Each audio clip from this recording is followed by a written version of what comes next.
देखिए, एक बार आपका फिर हमारे all classes YouTube channel all classes 2.0 में स्वागत है।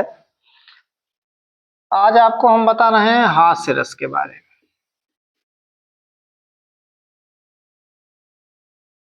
हमने अपने पिछले वीडियो में करुण रस, श्रृंगार रस और वीर रस के बारे में बताया था। आज हम आपको बता रहे हैं हास्य रस के बारे में। हास्य रस कहाँ होता है?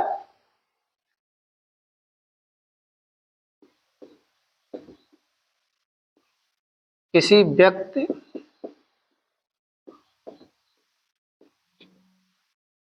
की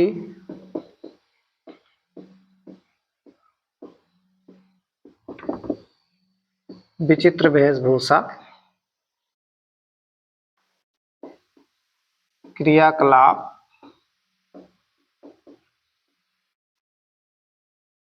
असाधारण प्रकृति,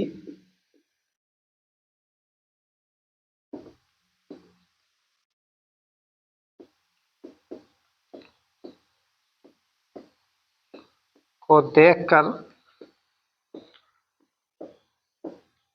मन में जो आनंद भाव उत्पन्न होता है,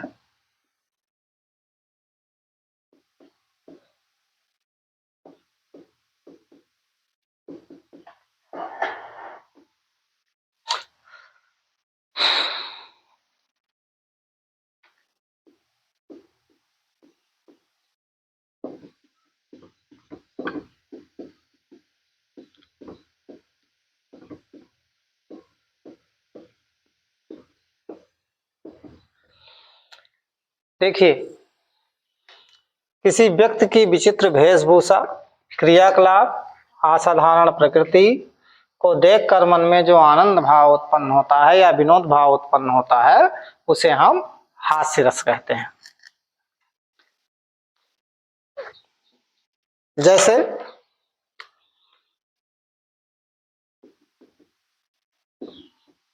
उदाहरण से हम स्पष्ट कर रहे हैं।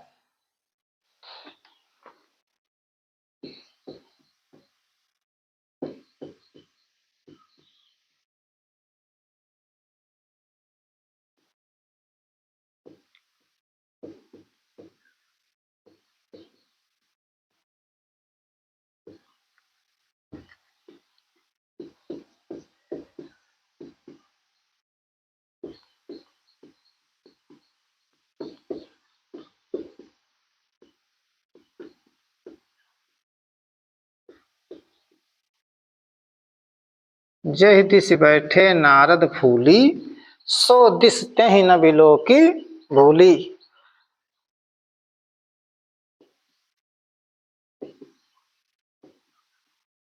पुनि पुनि मुनि उकसहि अकुलाई।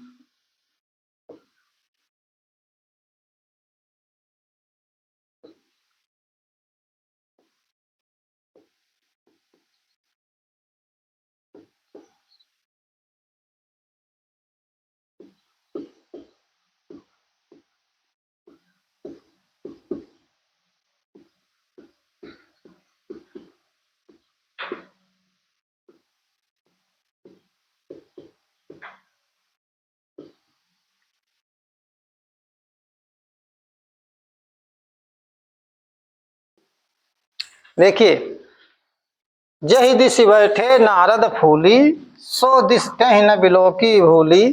पुनि पुनि मुनि उकसहि अकुलाई, और देख दशा हर घन मुस्काही। कहाँ से लिया गया है? रामचरितमानस के बालकांड से लिया गया है। इसके रचयिता आपको पता है कि तुलसीदास जी हैं। कब का प्रसंग है? आपने सुना होगा, राम कथा में आता है नारद मोह का प्रसंग। नारद मोह से लिया गया है।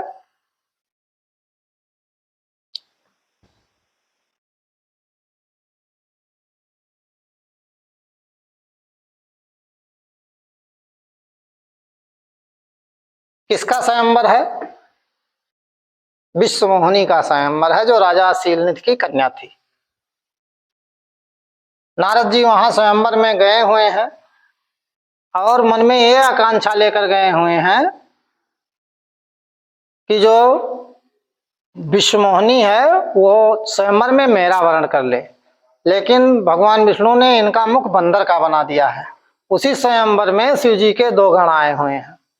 नारद जी अपने आप को सबसे सुंदर समझकर जेह दिश बैठे नारद फूली, अभिमान से नारद जी बैठे हुए हैं कि इस सभा में मुझे भगवान विष्णु का रूप मिल गया है तो मैं ही सबसे सुंदर हूं, मैं ही सबसे तेजवान हूं, मेरा ही वर्ण विश्वमोहिनी के द्वारा किया जाएगा। लेकिन भगवान विष्णु ने इनका रूप बंदर का कर दिया था। सो दिस तेह न बिलो की भूली, उस तरफ विश्वमोहिनी एक बार भी भूल कर भी नहीं देखती है।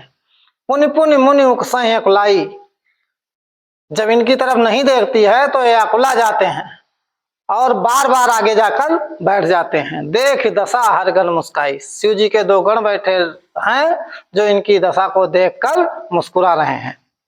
देखिए, चार चीजें होती हैं: विभाव, अनुभाव, संचारी भाव और अस्थाई भाव।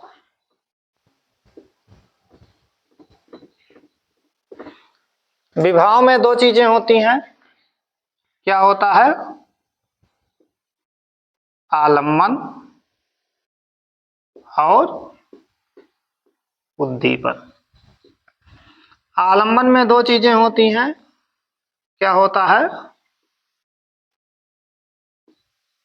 आश्रय और विषय।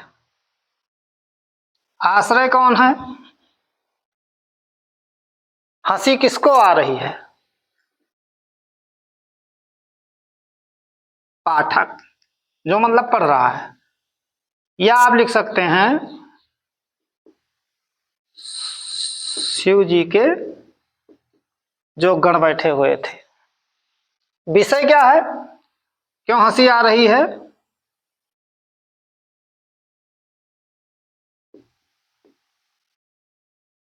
नारद जी का बंदर रूप। उद्दीपन क्या है? जो भावों को और अधिक उद्दीपित कर रहे हों। नारद जी का बार बार अकुलाना, या आप कह सकते हैं कि विश्वमोहिनी का स्वयंवर होना। अनुभाव क्या है? अनुभाव जो शारीरिक चेष्टाएं होती हैं। शिव जी के गण क्या कर रहे थे? मुस्कुराना, मुस्कुरा रहे थे, हंस रहे थे।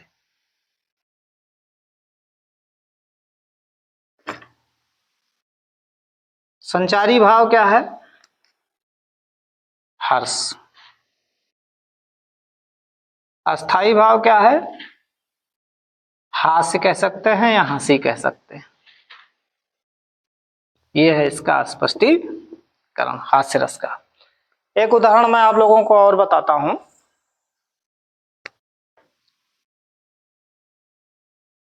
अगला एग्जाम्पल है आपका, को मुखहीन विपुल मुख काहू।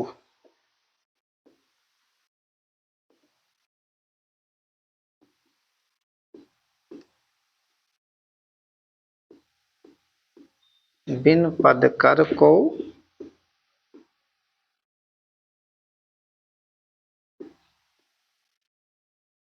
बहुपद बाहु।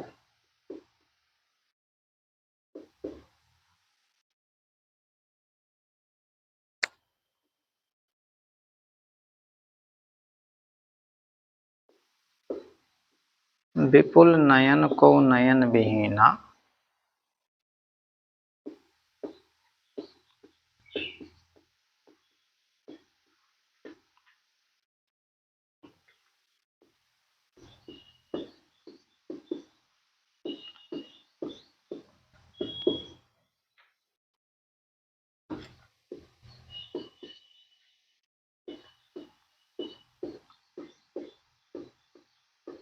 हष्ट पुष्ट को अतितन हीना।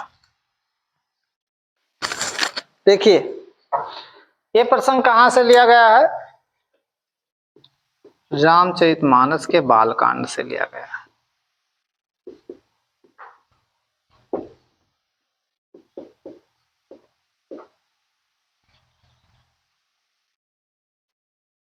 कब का प्रसंग है? शिव जी के विवाह का प्रसंग है। शिव जी के विवाह में जो बाराती गए हुए हैं, को मुखहीन विपुल मुख काहू, कोई मुख से हीन है और किसी के पास अनेकों मुंह हैं। बिन पद कर को बहुपद बाहु, किसी के हाथ पैर नहीं है और किसी के अनेकों हाथ पैर हैं।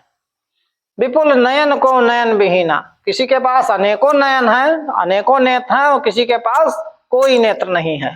हष्ट पुष्ट को अतनहीना, कोई जरूरत से ज्यादा आवश्यकता से अधिक हष्ट पुष्ट है और कोई बिल्कुल शरीर से क्षीणहीन और कमजोर है। सबसे पहले क्या होता है? विभाव। विभाव में क्या होता है? आलंबन और उद्दीपन। आलंबन में दो चीजें होती हैं, आश्रय और विषय।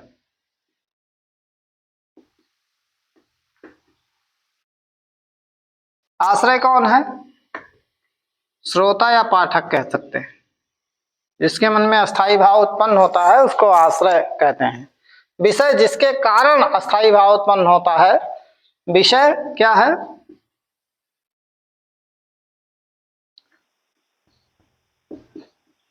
विचित्र वेशभूषा और रूप या शरीर की बनावट आप कह सकते हैं। उद्दीपन, जो भावों को अधिक उद्दीपित करते हों।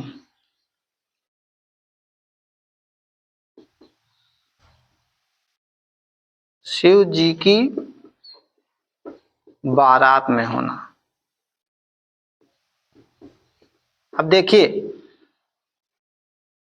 शिव जी की बारात में होने का मतलब क्या है? जब बारात में कोई जाता है तो अच्छा पहन ओढ़ कर सुंदर होके जाना चाहता है, और बारात में ऐसे लोग गए हैं। ये हो गया आपका विभाव। अनभाव, अनभाव मतलब जो शारीरिक चेष्टाएं होती हैं। यहां हो जाएगा आपका, आप हंसी कह सकते हैं।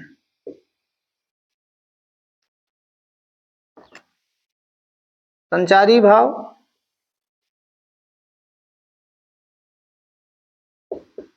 हर्ष और अस्थाई भाव